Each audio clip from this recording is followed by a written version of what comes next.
ఒకరోజు వైశ్యమునులు కైలాసంలో పరమేశ్వరుణ్ణి సేవిస్తూ ఉండగా పరాశక్తి అనుగ్రహం కోసం దేవీ సూక్తమును జపిస్తూ తపస్సు చేస్తూ ఉండగా పరాశక్తి ప్రత్యక్షమై వరమును కోరుకొమ్మని చెప్పగా అప్పుడు సమాధిముని తనకు తన బంధువర్గమైన 102 గోత్రికులకు మోక్షమును ప్రసాదించుమని కోరాడు. పరాశక్తి మాత అనుగ్రహిస్తూ నువ్వు భూలోకంలో కుసుమశ్రేష్ఠి అన్న పేరుతో వైశ్యుడిగా జన్మిస్తావు.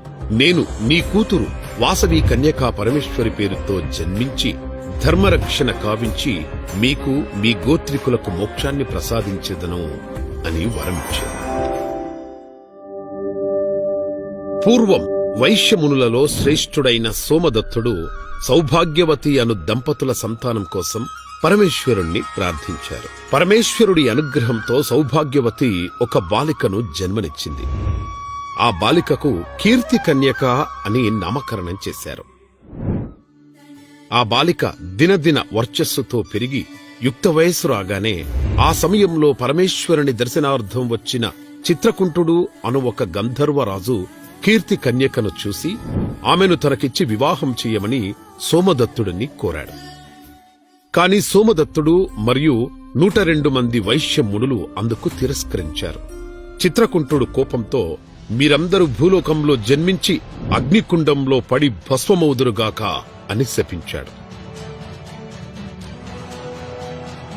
నిష్కారణంగా తమను శపించిన చిత్రకుంటుడిని మునులు నువ్వు కూడా భూలోకంలో జన్మించి పిడుగులాంటి వార్త విని నీ తల 1000 ముక్కలై మరణించెదవుగాక అని శపించారు. మునులందరూ పరమేశ్వరుని వద్దకు వెళ్లి శాప విమోచనము కోరగా మీరు భరత భూమిని సస్యశ్యామలం చేసి మోక్షము పొందుతారు అని ఆశీర్వదించి నేను నగరేశ్వరునిగా అవతరించి మిమ్మల్ని రక్షించెదను అని పరమేశ్వరుడు శాప విమోచనం చెప్పాను. 714 గోత్రికులైన వైశ్యమునులు మహాగిరి ప్రాంతంలో జన్మించి వ్యవసాయము, పశు సంరక్షణ, వ్యాపారములు చేస్తూ ధర్మబద్ధులుగా పేరు తెచ్చుకున్నారు. చివరికి ఆంధ్రప్రదేశ్లో గోదావరి తీరాన పశ్చిమ గోదావరి పెనుగొండ ప్రాంతంలో స్థిరపడ్డారు. సోమదత్తుడు కుసుమశ్రేష్ఠిగా, సౌభాగ్యవతి కుసుమాంబగా జన్మించారు. సాక్షాత్తు బ్రహ్మదేవుడు భాస్కరాచార్యులుగా, చిత్రకుంటుడు విష్ణువర్ధన మహారాజుగా జన్మించారు. 10-11 శతాబ్దములలో కుసుమశ్రేష్ఠి సుమారు 18 పరిగణాలను పెనుగొండను రాజధానిగా చేసుకుని వెంగి దేశాన్ని పాలించాడు. రాజమహేంద్రవరం రాజైన విష్ణువర్ధనుడి ఆధీనంలో ఈ ప్రాంతమంతా ఉండేది.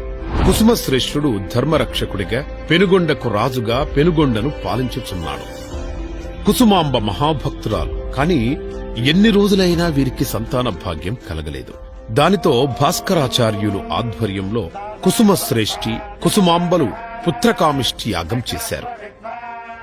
సంతోషించిన పరాశక్తి యజ్ఞపురుషుడితో పాయసమిప్పించగా కుసుమాంబ భక్తితో పరమేశ్వరుణ్ణి ధ్యానిస్తూ పాయసం సేవించగా ఇచ్చిన మాట ప్రకారం జగతికి తల్లి అయిన పరాశక్తి కోటి పున్నముల కాంతులతో వెదజల్లుతూ వైశాఖ శుద్ధ దశమి పునర్వసు నక్షత్రము శుక్రవారము నాడు కుమార్తెగా కుసుమాంబకు జన్మనిచ్చెను. కుసుమాంబకు కుమార్తెతో పాటు ఒక కుమారుడు కూడా జన్మించెను. కవల పిల్లలైన వీరిద్దరిలో ఆడపిల్లకి వాసవి కన్యకా పరమేశ్వరి అని, మగపిల్లవాడికి విరూపాక్ష అని నామకరణం చేశారు. ధన్యులను చేశావే కన్యక, మమ్ము ధన్యులను చేశావే కన్యక, నువ్వు ఆ దైవం మాకిచ్చిన కానుక, నువ్వు ఆ దైవం మాకిచ్చిన కానుక, ఎన్ని జన్మలకు చూశామీ వేడుక, ఎన్ని జన్మలకు చూశామీ వేడుక. వాసవిగా జన్మించిన పరాశక్తి పుట్టుకతోనే భూములన్నీ సస్యశ్యామలమై పంటలు, పాడి సంపదలు పెరిగి పెనుగొండ ప్రాంతమంతా సిరి సంపదలతో తులతూగింది. వాసవి చిన్నతనము నుండే తన దివ్య శక్తులను ప్రదర్శిస్తూ కుసుమాంబకు పరాశక్తిగా దర్శనమిచ్చింది. 5 ఏళ్ల వయసులో బాలవాసవి శరన్నవరాత్రుల్లో పూర్తిగా ఆభరణాలు, పూలమాలలు ధరించి పీఠ మీద ఆసీనురాలై లలితాదేవి వలె అభయ హస్తములతో మహాలక్ష్మి, మహాసరస్వతి, భద్రకాళి రూపాల్లో తల్లిదండ్రులకు దర్శనమిచ్చింది. కులగురువు భాస్కరాచార్యులు ఇద్దరు పిల్లలకు శిక్షణ ఇస్తుంటే, విరూపాక్షుడు వేదాలను చదువుతూ యుద్ధ విద్యలలో ఆరితేరుతుంటే, వాసవి అన్ని కళలలోనూ తర్ఫీదు పొందుతూ తర్కశాస్త్రంలోనూ ప్రావీణ్యురాలై మంచి తెలివిగల అమ్మాయిగా పేరు తెచ్చుకుంది.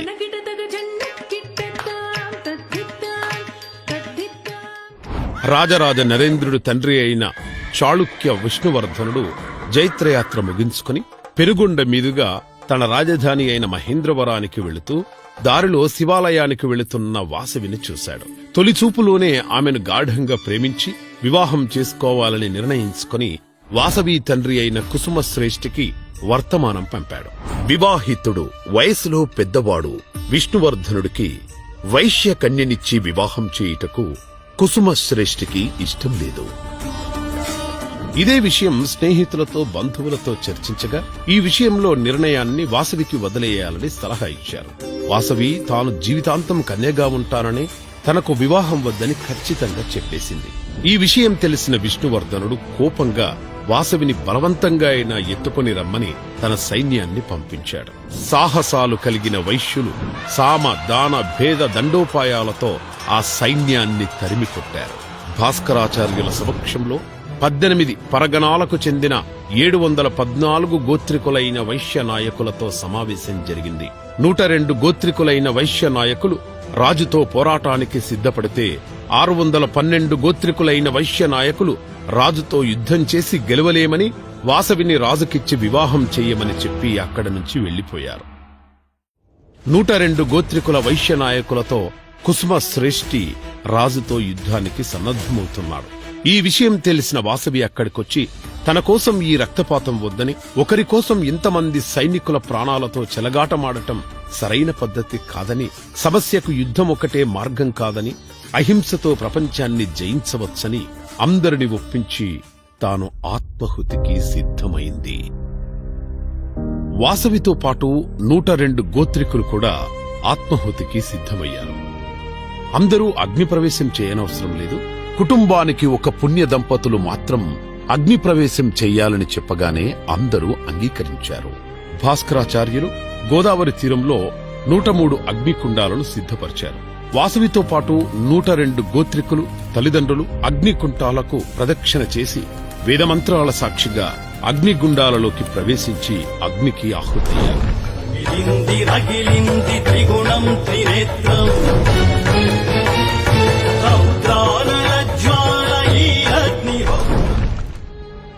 వాసవి తల్లిదండ్రులు ఆవేదనతో హృదయ విదారకంగా విలపిస్తుంటే, వాసవి సత్యలోకాన్ని శిరస్సుగా, సూర్యచంద్రులను నేత్రములుగా, తపోలోకములు లలాటముగా, లోకపాలకులు బాహువులుగా, వేదములు వాక్కులుగా, ఉభయ సంధ్యలు వస్త్రములుగా, దివ్య పద్మము వేద పుస్తకము అక్షరమాలలతో కూడిన అభయముద్రతో వాసవీదేవి రూపం దర్శనమిచ్చింది.